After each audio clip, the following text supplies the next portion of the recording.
We're missing somebody today, and we know it.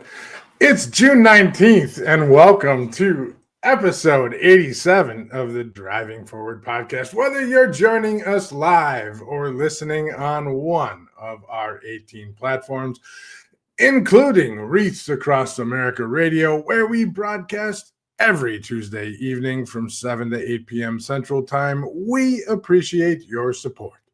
Before we dive in today, I want to take a moment to recognize Juneteenth, a day that marks the end of slavery in the United States. On June 19th, 1865, 2.5 years after the Emancipation Proclamation, Union troops finally arrive in Galveston, Texas, to enforce the freedom of those who were still enslaved.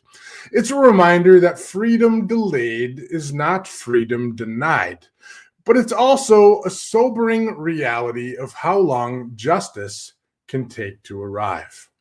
Juneteenth isn't just about history, it's about reflection, about honoring the resilience of Black Americans, and about continuing the work towards equity, justice, and opportunity.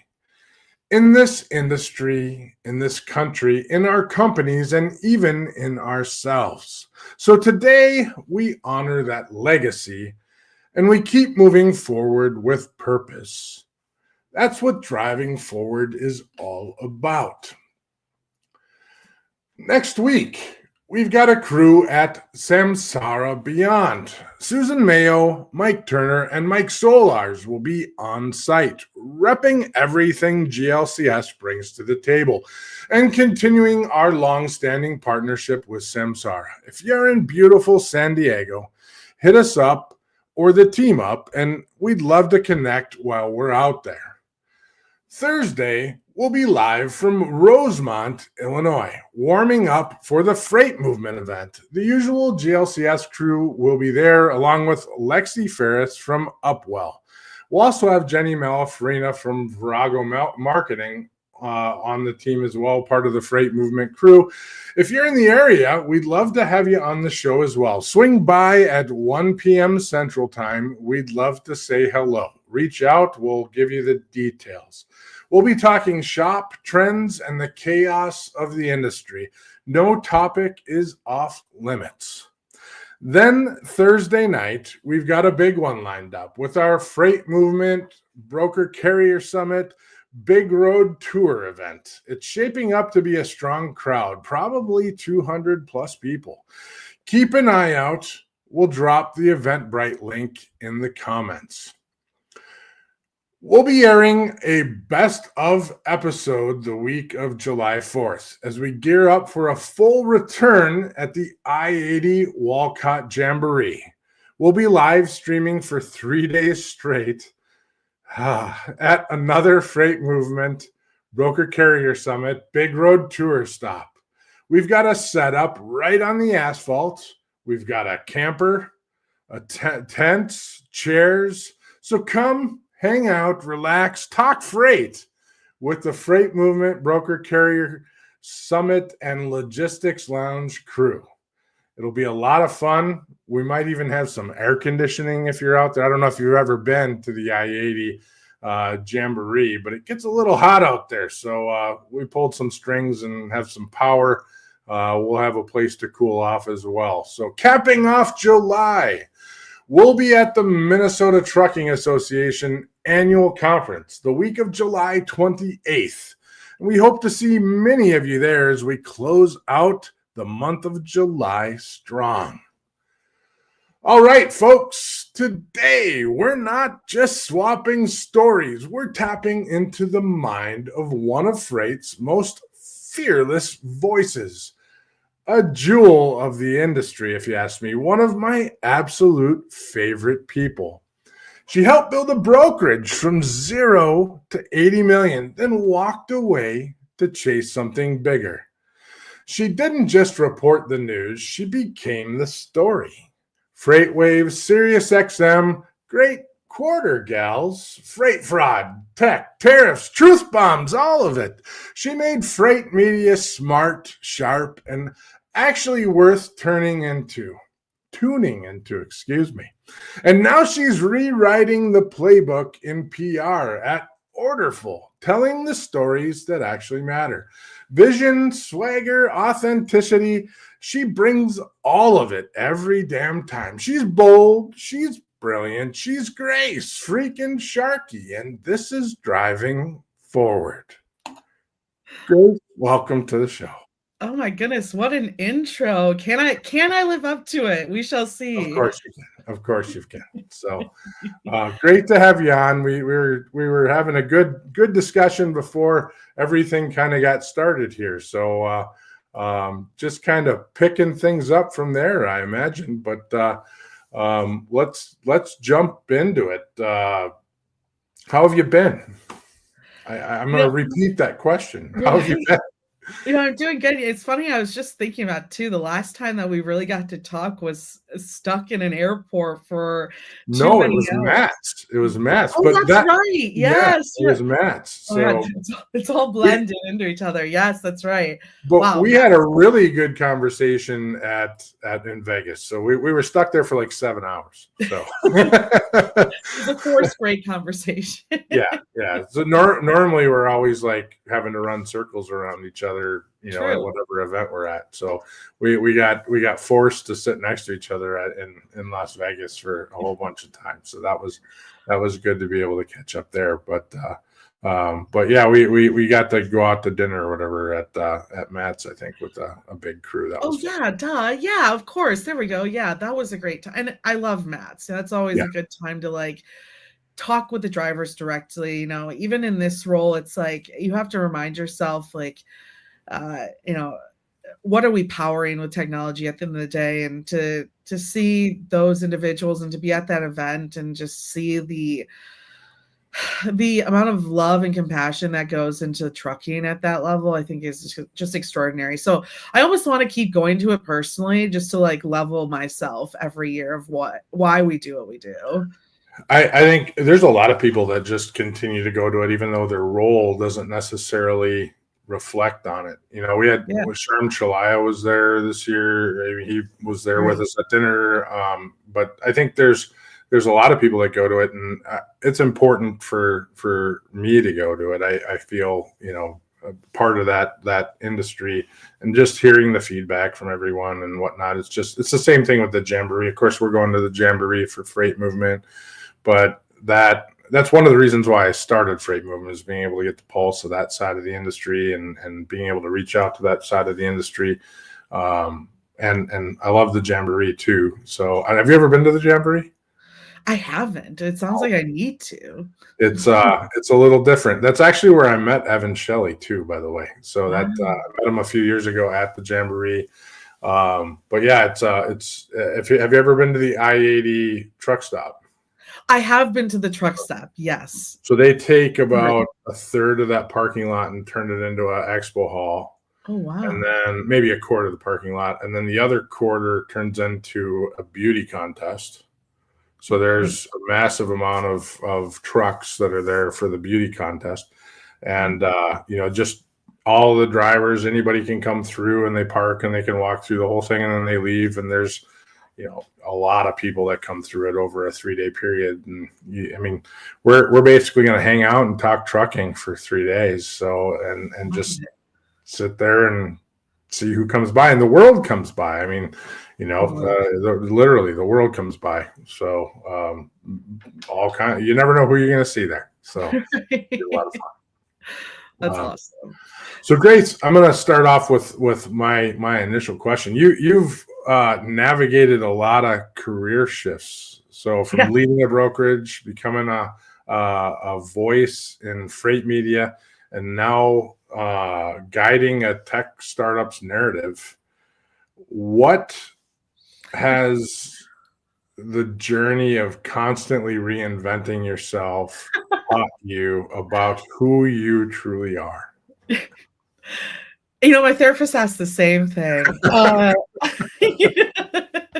I will say, maybe I have found, the thing about me is I am loyal to a T. So like, you'll never see me work somewhere for like a year like that. Right. It'll be multiple years at that. But I think I've also realized that around 5 to 6 years, your girl's going to get a little antsy and Sure. figure out how, and I think it's just about evolving in skills, right? Like, what's really interesting, if I like kind of look back at my career in freight and logistics as a whole, like on day one of like running the freight brokerage, if you would have said like PR and marketing are important, I would have been like, no, sales drives revenue. Right. And I think like throughout this journey, I've learned that that's completely the opposite. And those two departments should be very well aligned with each other. And I kind of think that's part of, this constant change and how I can help be a part of this industry. And at the end of the day, I love meeting new people. I've always been that way. If you ask my mom, she was like, you were the kid that liked to talk to strangers, and that was really terrifying for her. And I've never changed that. And I think with being that type of person, you are constantly raising the bar of what you can learn and what you can achieve and what you can do. And I think I've just collected a lot of really great people around me, including yourself, Nate, throughout these years, where I've constantly said to myself, like, I can do more and I can do better and I can learn more and I can achieve more. And with people around me like, Blythe and Don and Lars and Ryan Schreiber and people Right. like that, like, it's really hard to say, this is where I want to stay and I don't want to evolve at all. And so I think that's where I find passion, is learning how to, for myself, to just learn new skills and apply that somewhere. But I really love telling stories and I really love connecting with customers through difficulties and fixing those and being a part of organizations that want to achieve something of a higher level than those around them. I think that's a great answer. Something I was just saying to another group yesterday was the moment when you're looking around and you say, I'm extremely comfortable here, it's time to start shifting. As a personal level, it's time to start shifting and start challenging yourself more and looking for bigger challenges. Because if you're extremely comfortable in your world, you could be doing more. Definitely. So, I mean, that's what you want. So some people want to be that comfort, but if you're that person who wants the challenges, and you need to take the risk. So I can appreciate that, and the move is something that you needed to do and take on those new challenges. So, so as you're moving along, so a lot of people know you as the freight nerd. So right, so, yeah. But what's something that you would say people don't necessarily know about you or might overlook? I mean, you're a very everybody knows you. Anyone that wants to know you knows you. So you've been a personality on SiriusXM. We've had access to you through various media outlets for a long time. But what's something that we don't know about Grace Sharkey that we should? I think sometimes I battled this more when I was at Freight Waves until people got to know me really, or actually ask me kind of my background. I think just going into or talking with a journalist, you kind of just assume that they've always been in journalism. And I think you touched on it. Like, a big part of my career journey as a whole was a part of building a top 100 brokerage. And in that, I learned a lot about the operations of a business and not just, really any business across any industry at that. I felt like it really got me that master's degree in like how to grow something, and especially in an environment where I'm surrounded by investors, how to grow something from a bootstrap perspective. Right? Like that, very different stories. And learning more about the second one, the non-bootstrapping way, more and more every day. But being able to really, I hate the word hustle because that's not right, but to look what is available on the table, to consider scaling and growth under an environment where you are really pressured by margin and have to, understand the scaling aspect of just logistics in particular. I always tell people that start businesses in this industry, like, the problem that you're going to have, and especially for really great customer service companies, is that in this industry, when you do well, you just get more, and your customers expect more and more. I know a lot of individuals who kind of like open up maybe agencies, and I always get a little nervous because I think they think that they'll like sit there and they'll just like book a happy salary for the rest of their life, and everything will be fine. But you and I know, well, what happens when that customer opens up a new warehouse because you've done so good and have pleased their customers with delivery time, and now you can't take on that work, and you just see those individuals start to realize, oh, I have to hire more people and I have to continue to grow this thing. And you and I have always talked, one of my favorite areas of technology, you could say, is a lot of like the back office accounting software, because I understand the environment that a lot of companies are in right now, and especially during the pandemic, of being in that position to grow and scale, but also dealing with shippers calling and saying, hey, I know we're 60 days, welcome to a 120-day world, and how do you bootstrap a business while doing that? I've lived through that. I've lived through having to lay a lot of people off. I've lived through having a really good time hiring a lot of people. And I've also lived through different type of leadership throughout those journeys too. So I think what I always like to remind people at the end of the day, as fun as I am, and my friends and most people that know me very well know this, as fun as I am and as like cheery as I am, as happy as I can be, at the end of the day, I can also be a hard ass when it comes to making sure that people are doing their jobs and being operationally effective at the same time, and not wasting time and wasting resources and lines of credit and things of that aspect as well. So yeah, I would say that's one thing. I think a lot of people that know me from more of the FreightWaves world and the podcasting world don't truly understand the 10 years that I put behind that, missing birthdays and missing holidays, making sure a business could grow from 0 to 100 people without having to rely on investor dollars to do that. And that can be really tough. Yeah, absolutely. I think that's a perfect answer. So when you kind of move into the public eye, people don't get to understand the story that brings you there. So, yeah. or even, just the journey of anyone. They just understand who you are today, and not the entire story. Because you're, especially when you speak a lot, and when you have the show on Sirius, and you were on every day, or was it 4 days a week? It started as every day, and then we brought it down, which was, oh boy, a single. You were. I remember the stories about you. Like, I get up, I do this, I take a nap, and then I do this, and I do whatever, and it's like, oh my gosh, that sounds like hell. So yeah, it was hell, but again, it was like, like every step that I've taken in my career, it's like I also gained the knowledge of like creating a daily 2 hours too. At first it was 2 hours, a daily 2-hour radio show with guests and hot topics and things to talk about, and just learning how to put that programming together and how to work with production teams and make promos and see what works and what fails and what works for certain audiences and what doesn't.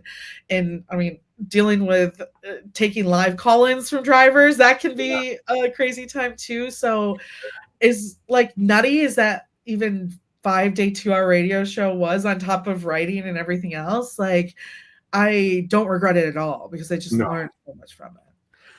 No, it's a trial, but I think it's one of those moments that you look back on in your career and you go, that's one of those identifying moments in a career. So would you do it again?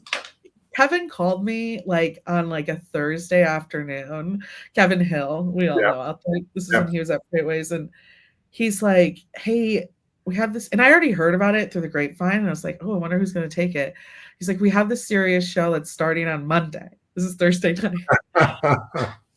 Would you run this thing? And I told him, I said, I'm going to think about it tonight. But Kevin, if I were to call you tomorrow morning and say no, I'd be an idiot. People like work their entire lives for a 2-hour SiriusXM radio show at prime drive time. So it's like, I told him, if I call you tomorrow and say no, just tell me I'm an idiot and put me on the board for it anyways. Because like, it's who would pass up that opportunity? Right. Absolutely. No.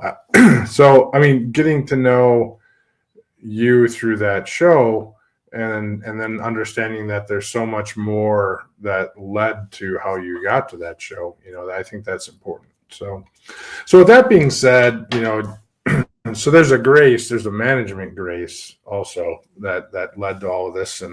And so, there takes a lot. It takes a lot to run a company. I know that firsthand. So obviously I run a company now, run several companies now.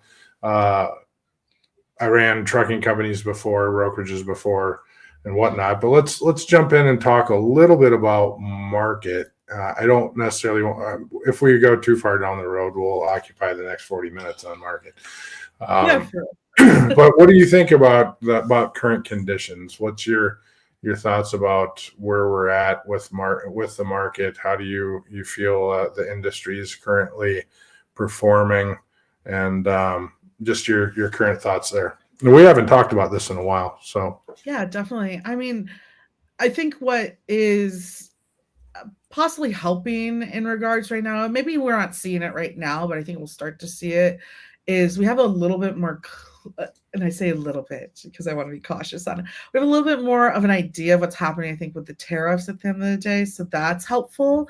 I think we're also going to see a bunch of freight come in right around August, for about that 90-day mark that we're all preparing for. I think we're going to see that start to flow heavy into the ports, especially out on the West Coast. So again, lots happening on the West Coast too, in the LA areas. So that will affect it too. But I do think we're going to see that jolt of freight come in here at the end of the summer, which most will be happy to see. Most shippers, retailers, et cetera, that I've talked to and have had discussions with, they're trying to beat a lot of those deadlines at the end of the day, regardless. So I think we'll see that heavy flow come in. Now, what I am concerned about is how much of that is pre-planning, even for like the Christmas celebration, right?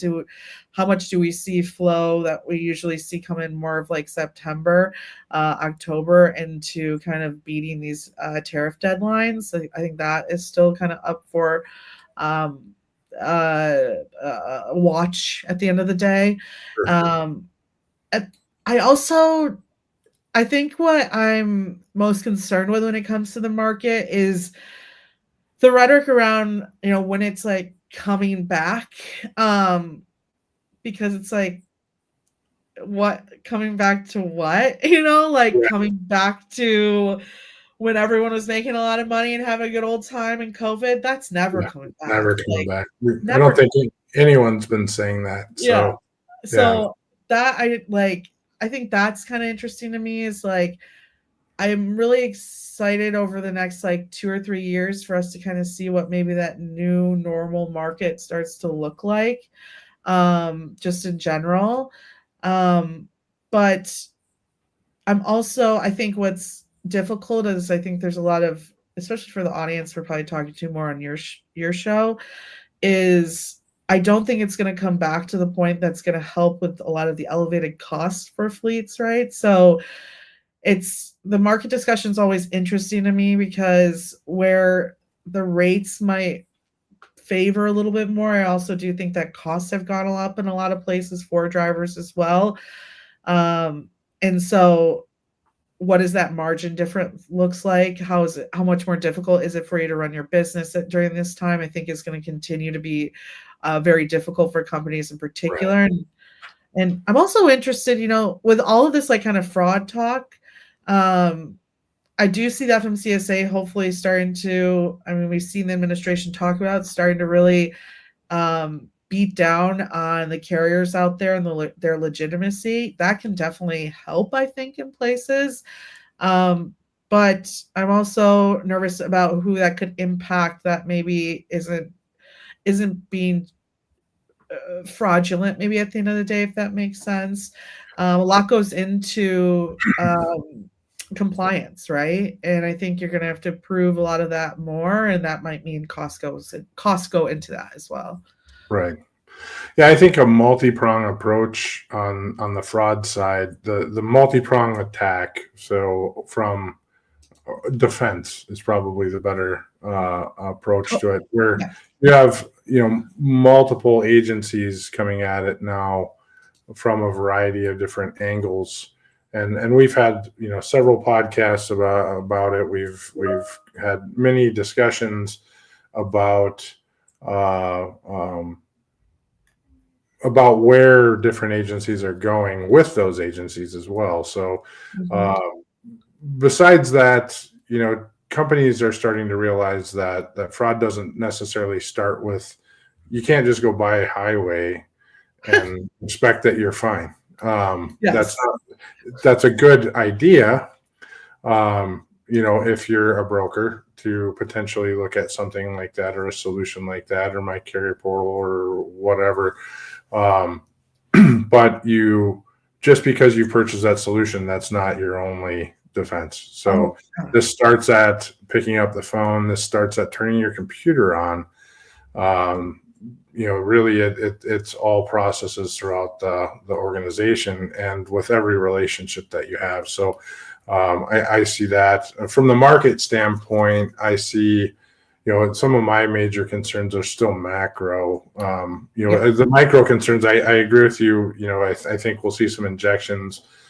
Tariffs are still a wild card, but they're not as, I think that with public perception being at like 41% right now, I don't think we're going to see tariffs go too high.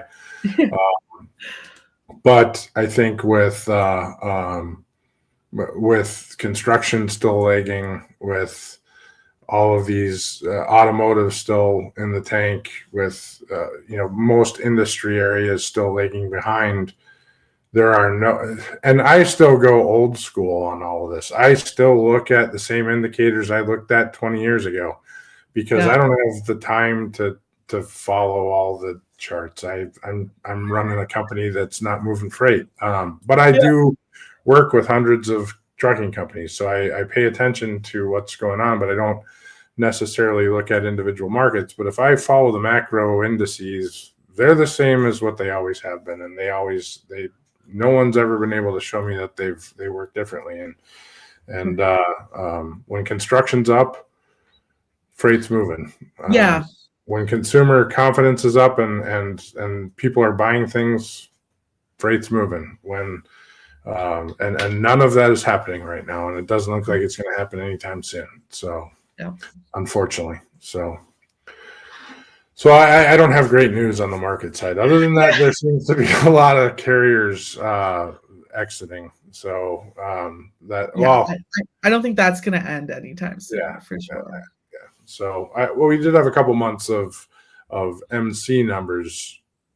I think we were netting carriers entering the industry, but I don't think that was necessarily more trucks hitting the road. So, in my opinion, but overall in confidence, I think we see a lot of companies that are weathering this storm right now, though, are weathering it. So they are making their way through it. They are finding a way to maneuver their way through it. And once they see the new normal, to your point, I think they'll find that everyone's in a great position. So, Agreed. So we all love this industry. It's just yeah. Well, this one's been. It's been and then it's it's a little different, more dramatic.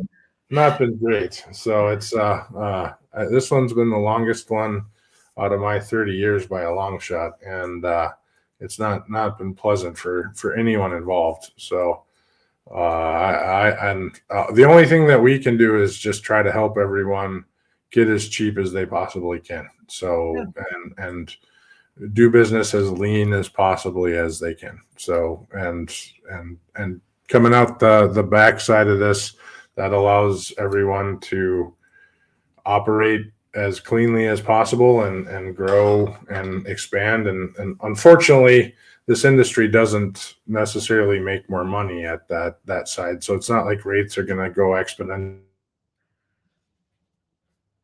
higher. The margins are still going to stay the same. I mean, that's historically what this industry does. So we get cheaper so we can operate cheaper. So kind of stinks about that. So I've talked a lot. That's my TED Talk. Sorry. No, I love it. This is about Grace, not about me.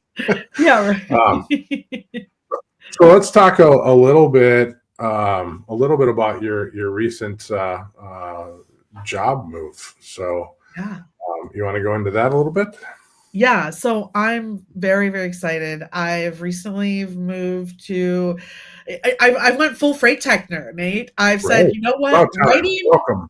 Yeah, Welcome. you know, they say, my mom's a teacher, so just don't tell her I said this. But, you know, they say those who can't do teach, like those who write, I can't do. Well, guess what? I can do it. That's why I'm doing this. No, so a while back, this must have been 2 or 3 years ago now. I had Curtis Schreiber was at XO, running XO at the time, and called me and was like, hey, I met this really cool guy. He's starting the CDI company. They set us up on Christmas Eve with Walmart. And it was like, you know, I've been in that spot of like getting a big customer and they're like, yeah, can you like integrate into our system? And you're like, I have interns running my data right now. That sounds tough, you know? And so I was like, been there, felt that pain. That's really awesome that someone was there to do that. So he introduced me to Eric. I think Eric at the time was raising money as well. So it was like perfect timing to kind of like work and together, write an article and just talk about what he was doing in the space. And, you know, I really love like a company who's just trying to solve like one really hard issue. And this is one in particular that we see logistics companies, trucking companies, retailers, small brands of all types, right? Manufacturers. And I think manufacturing is kind of where Eric kind of got his start into everything. But, you know, in order to connect these systems that are built by different people with different standards and guidelines, it takes a lot of work to connect those EDI integrations. And Eric was like, this can be done faster. There's no reason that this should be taking so long, that the communication of all this data running through all of our companies, right, in this space, like there shouldn't be this many hurdles. So he, created Orderful to make EDI transactions faster, quicker, and easier to onboard and to integrate. And so I met him a couple of years ago. We've stayed in touch over the last couple of years, and I was really excited about his growth, and him and I got to chatting at Manifest this year about me wanting to take my skills to a different level. And he was like, what if we talked about bringing you on, and stayed on me. I will say that's another I was looking at a couple of different roles, but Eric in particular was like checking in on me all the time, making sure like if I didn't go to him that I was going somewhere else, and was really invested in my career as well. So I was like, let's do it. And it's been incredible, just not only working with the team, but at the same time, learning more about the building a freight tech company, what's happening in the background, what the engineers are focused on, how partnerships work in particular, especially in our business. We work with a lot of different partners and ERPs, et cetera, to iPasses as well to help customers and in totality. And I'm excited. It's going to be a way for me to take the skills that I've have built at FreightWaves and telling people stories and making it make sense for those who are readers and say, what is EDI, right? Like, I want to make EDI sexy, and that's crazy. Does that sound crazy? That sounds crazy, right? I don't know if that's possible. No, it's possible. I think that's a great challenge. Listen, audience, I'm looking you dead in the eyes right now. I'm going to make EDI so sexy that you're like, how did she do that? And so I'm going to hold you there. I'm going to hold you there for 1 second. Yeah. So first Yes. off, Bane says it's the homies, and then we're gonna go to break for a minute and a half, and then you're gonna come back and expand upon how you're gonna make EDI sexy. So we'll be back in a minute and a half. If you have questions or comments for Grace, queue them up, send them in, and we'll be back shortly. If your fleet's downtime looks like chaos, you're missing out on GLCS. In the fast-paced world of trucking and logistics, time is everything. Meet GLCS, your expert partner in managed IT services. We integrate seamlessly with your team, bringing seasoned IT professionals with deep transportation and logistics expertise. Imagine your software updates running smoothly, complex issues resolved quickly, and operations humming with efficiency. GLCS has your back. Our support doesn't just fix problems, it prevents them. With our industry connections and proactive approach, we keep your trucks rolling and your brokers working. Think of us as the added resource your company needs to unleash its full potential.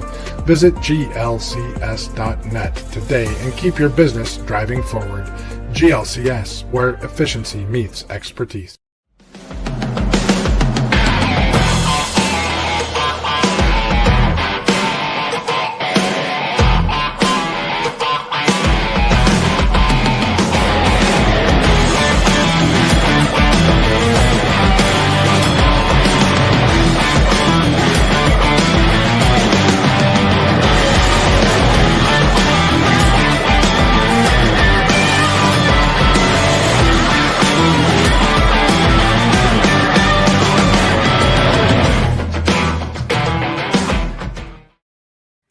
And we're back. All right, so let's get into making EDI sexy. So, that's so you're gonna make that happen. I'm gonna do it. No, and it's, it is. Again, I love a challenge, and like this is a perfect challenge for me because in the way I kind of look at it, a metaphor that we kind of push around over here at Orderful as well is like,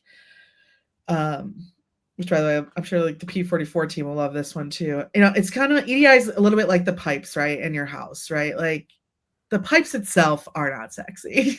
Like, well, it depends on, I guess, how you're standing the pipe, but the pipe itself isn't that sexy, right? But what it allows you to do in that home, right? Like, do you want 10 kids? Can your plumbing handle 10 kids? Do you want to build a second story?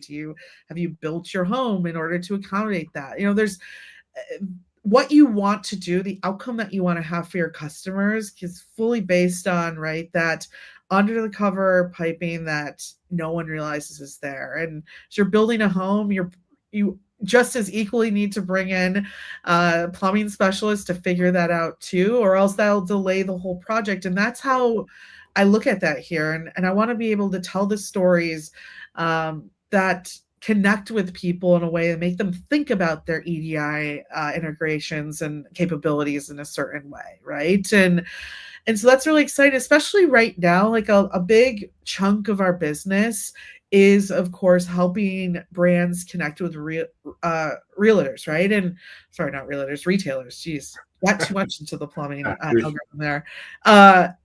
With retailers and talk about an environment right now where those companies, those brands, especially those small brands, are really, really struggling from the tariff talks of this year.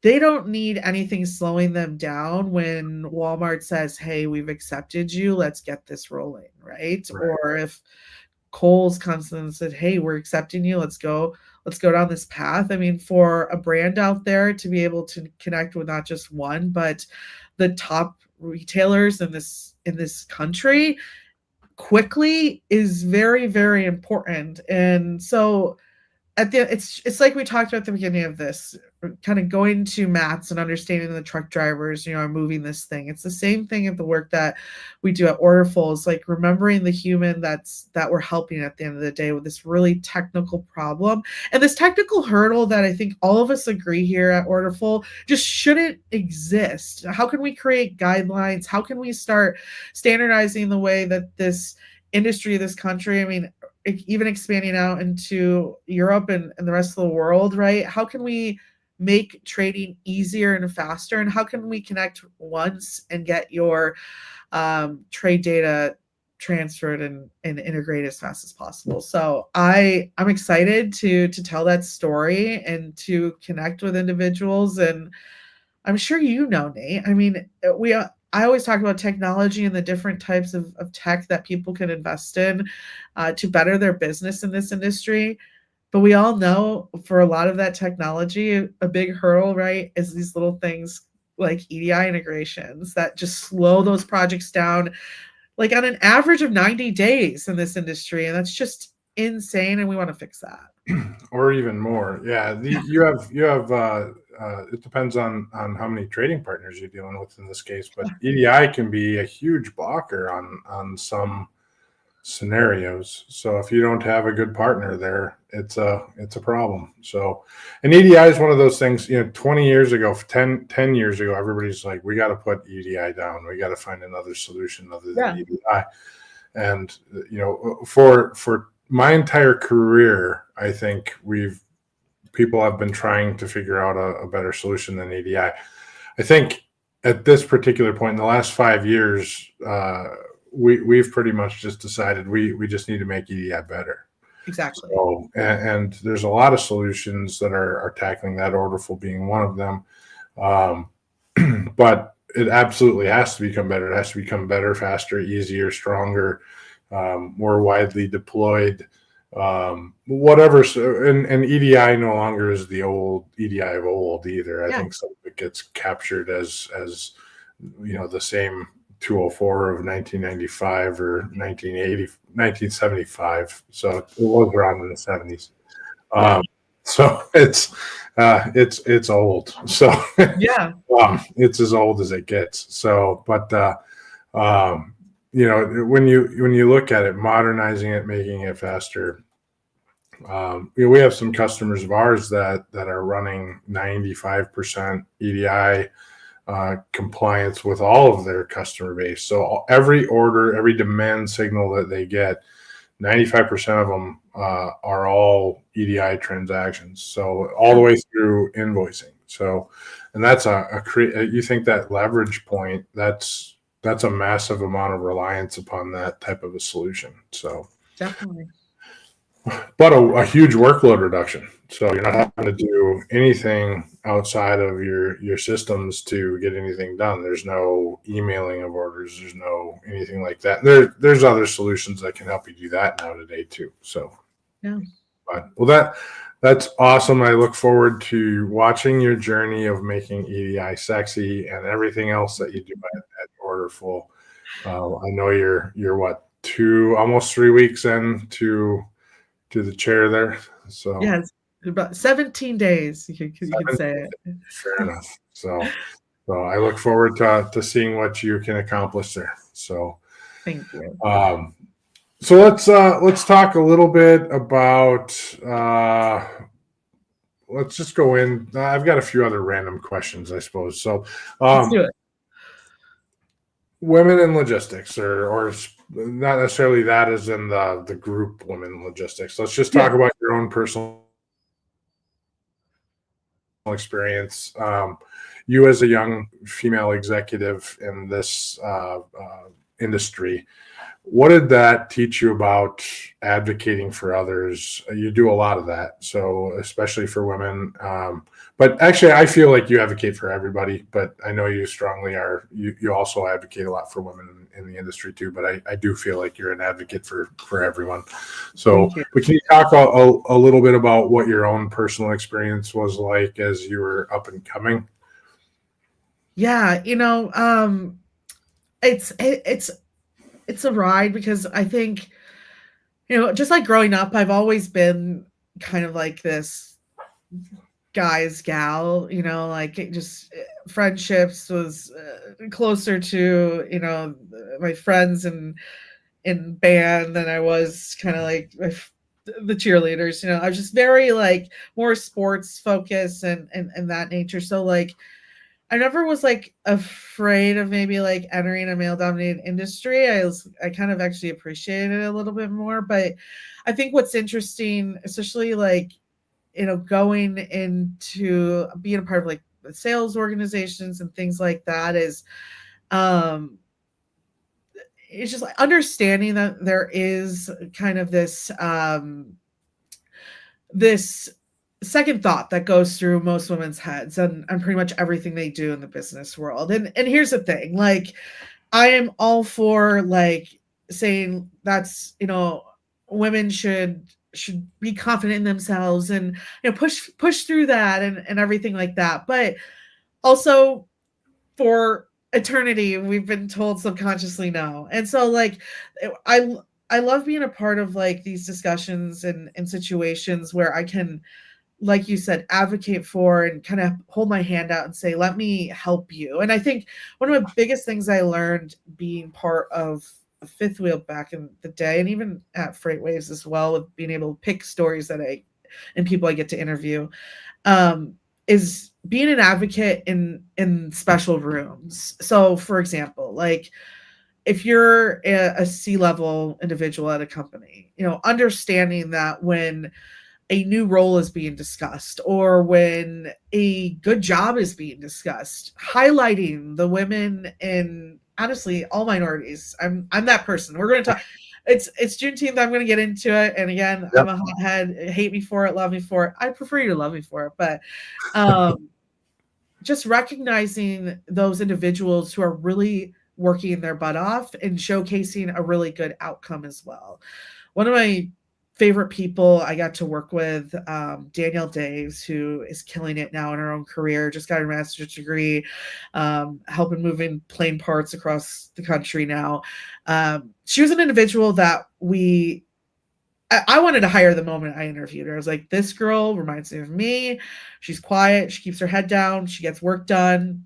Quiet. I just call myself quiet. That's cute. But gets stuff done. And across the board, people weren't sure that she would work out in sales. I said, bring her on. Let's see what she does. And she did good in sales, but she did really great at keeping herself operationally efficient. She would create spreadsheets. Sometimes she would keep a lot of people around her operationally efficient. And anytime I had an opportunity to highlight the work that she did, I ran with it. And it's not about the me of this, but being able to say, like, I know that looks like the work I did, but actually it's the work Danielle did. And she killed it. And she ended up taking over my role there, doing the same thing, running operations. She was the type of person who I could, just say, this is the objective we're trying to do. Let me come back to me when you figured it out, but you're probably right. Right. And so I learned a lot from working with her. And looking back at the experience, I think part of the reason that she grew so quickly there was because I made sure to highlight everything that she did in the rooms that I knew that it meant more than it would. Right. And I think a lot of times leaders forget that. And I've seen it in my own, space where an initiative works and, the C-level person gets the clap, pat on the back for the work that they did, but never like looks to highlight the individual who actually did that work. And so just seeing those moments and being in those moments and saying, like, I need to make sure this person gets that spotlight is important. Another thing that I'm really big on, and I see it more like around like the rural areas of the Midwest, it's just a lot of people aren't born and raised in families like myself, where my mother's constantly trying to drive her own education and work in a specific directions. There's a lot of women who are told from the day that they're born to even the day they graduate college that they're expected to become a wife, a mother. That's first. And where it might not be your experience, it's a lot of other women's experiences. So just letting them know and keeping them like energized in their career goes really, really far. I think a lot of times people just expect that if I put a role out there and I put it in front of women's faces, that they're going to be like, yes, I'll go for that. That is the opposite of the truth, even to today. A lot of times it takes you saying, this role's out there and I think it's perfect for you, and you advocating for that person and almost like pushing them towards it a little bit to help them achieve the goals that they want. And I think that's even more true, honestly, when it comes to even minority groups in this industry. And I think, Nate, what drives me nuts sometimes about that is that, and shout out to like Melanie Patterson, right? Who's like running on this right now. Is there's large shippers and governmental contracts that like have to work with minority groups. Right. Go figure out a way to get those contracts and grow your business and become something really incredible. And we just don't highlight those individuals enough in this industry. And so when I meet people like Melanie or like Adam, just these incredible individuals who are, regardless of their backgrounds, are building incredible organizations, which just aren't getting like the pat on the back or the exposure that they should be.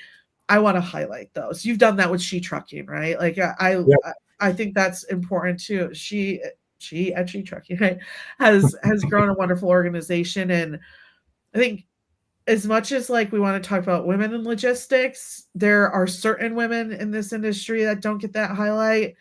And I mean, we're in Pride Month now. There is a huge amount of LGBTQIA plus individuals in this industry who are doing incredible things that people, no offense, are liking and retweeting their work every single day that don't honor them as an individual outside of those four walls of their organization. And I will die on that cross in my career if I have to. Those stories mean more to me than anything else. I'm privileged to be in the life that I am today.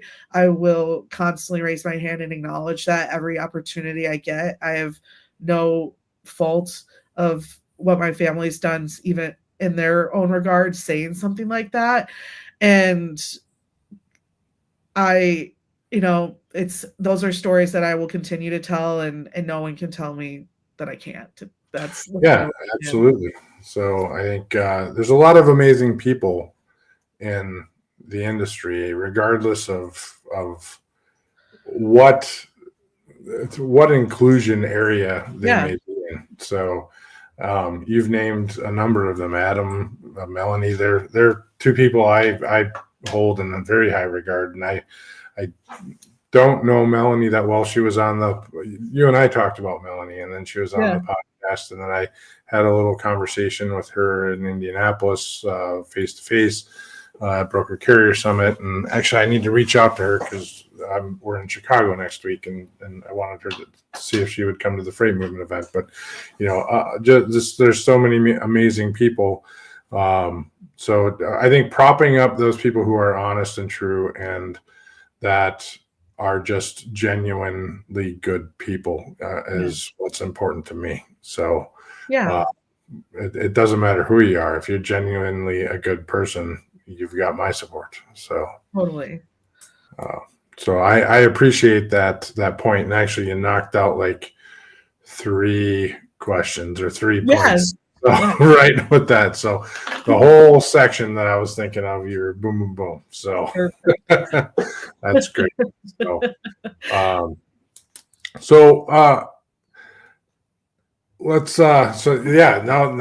I'm trying to decide, do I ask the last question yet, or do I fit in one more? I think we'll go with one more. So so you're a storyteller, and that is something that draws you in. I mean, that's your passion. There's no doubt about that. Anything above and beyond all things. I mean, you at your core, if I think Grace Sharkey, I think storyteller. So what do you think that unlocks in people being a storyteller?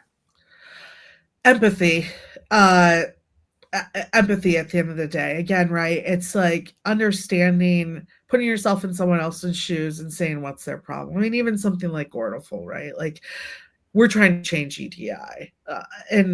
But a lot of times even the customer on the other end might not, right? If you've created a brand, you're selling bracelets and you've gotten Walmart, the empathy that the way that I'm connecting with you is not how's your EDI. It's getting you trading and selling as fast as possible and being able to empathize with that and say that's what that person's real problem is and real hurdle is at the end of the day.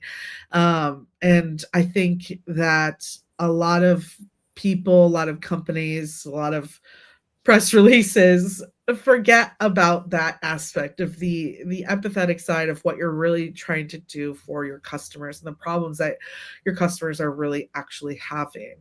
And so that I think is the key for me, is I always kind of say to myself, okay, kind of take yourself out of the equation of all of this in particular and say, what is that human being's actual problem? What is the true issue this company is trying to fix? Whether, if it's a payment system, right? What I'm trying to fix is making sure that when that carrier says yes to a load, that they know that they have payments coming in quickly, right? That they can take that load, that they can fill up their tank, and they're not going to, get a declined notice at that fuel station, right? That's what they want to do. They want to keep moving at the end of the day. So how do we make sure that their cash flow is there so they don't have to worry about the situations? The same thing that I used to, at brokerage level, right? Like most drivers want your freight on their back and off their back as quickly as possible. No driver said, I would love to hold this load hostage for hours and days on end. So when you're talking with them, don't talk to them like you're preparing for them to steal your freight. Like, they don't want to steal your freight. They be empathetic towards the situation they have, which is getting that load on and getting it off as fast as possible. And so just kind of taking yourself out of your own body, putting yourself in someone else's shoes as much as you possibly can, and throwing away your own bias to say, what does this individual actually need? What does my customer actually need? What does, the carriers at the end of the day actually need? And then making sure that connection is hit in the story that you told. I love that answer. So I love the single word answer. I like everything that you said and how you rolled in the EDI portion of it, but I love the answer empathy. So there's not enough of it these days. I think there's so many people that just like, they will question why someone is doing something. And I mean, even down to the opposite, right? Like if I'd hate, this is a hot take, I guess. I could probably talk about empathy for a whole hour. So, right? So lead more with empathy, and I think the whole world would be a lot more 100%, positive. 100%. So final question, and then we'll wrap things up. When you think about all the paths that you've gone down, all the paths that you've walked, the stories that you've told, and everyone that you know, all the connections that you've built, what do you hope people feel or think when they hear the name Grace Sharkey? Empathy. Just kidding. That didn't have the same effect. Right? Yeah, I know, right? Dang. Take it back to, I guess, feelings in this way. Joy. I love to see people smile and achieve greatness, right? I think that's one thing I've also learned throughout this is like, I'm not, as much of a freight tech nerd that I am, I don't see myself coming up with the next freight tech idea. But boy, do I love to help someone achieve the dream that they have in their own regard. So if anything, I hope that's what I kind of lead is like, while she was here, while she was, with us, with our company, she made sure that she put our company first is my biggest thing. I mean, even the Freight Waves team not being there, but still, I mean, I still text and work with Kaylee as much as I can. And this time I haven't been there, right? The last couple of weeks, like if I dedicate myself to something, I want to continue to see that grow and be prosperous without me there. And I hope that people see that the interactions that they had with me were joyful and that I was able to help them achieve something in some type of way. If that means getting on a podcast or just getting an article out there, helping you tell your story in a way that helps everyone, that brings me true joy at the end of the day, is knowing that I was able to help someone climb that next step to get to where they're at. Probably even too much without regard to maybe myself. That's maybe something I need to work on, is considering myself on that equation. But at the end of the day, if I see my friends and family around me achieve their goals, I could die happy tomorrow. Perfect. Love the answer. So Grace, I appreciate you coming on today. As always, when it's a great guest, all guests are great, but the hour goes by super fast. Right. So how can people find you? Yeah, well, you can find me on LinkedIn, Twitter, all the social medias. I always just tell people kind of Google me, so thank God I'm still at the top of like most Google searches, so that helps. But find me on LinkedIn. But at the end of the day, go check out orderful.com. Spelled just like orderful.com. Go check out our services. If you're looking to integrate new ERPs, if you're just having issues as well, give us a call, see how we can help you out. And I know our team would love to chat with you too anyway. So that's where you can find me. But yeah, connect and ask me how I can help, at the end of the day. Perfect. Well, I appreciate you coming on. Thanks. If you want to hang around, feel free. I'm going to wrap this one up. And if anything, we'll talk to you soon. Thanks, Nate. All right. In this industry, we talk a lot about freight, about miles, margins, capacity, and costs. But underneath it, all of it, is the human element. The voice that challenges the narrative. The ones who leave the safety of the known to build something better. The ones who carry the weight, speak the truth, and still find a way to lead with the heart. Freight is moved by more than horsepower. It's moved by conviction, by clarity, by people willing to bet on themselves and still tell a story the rest of us haven't heard yet. So whatever you are in this industry, whatever seat you're sitting in, don't just keep it running. Keep it real. Keep it empathic. Stay curious. Stay informed. And keep pushing the boundaries of what's possible. Until next time, drive forward with purpose and innovation. Thanks for watching.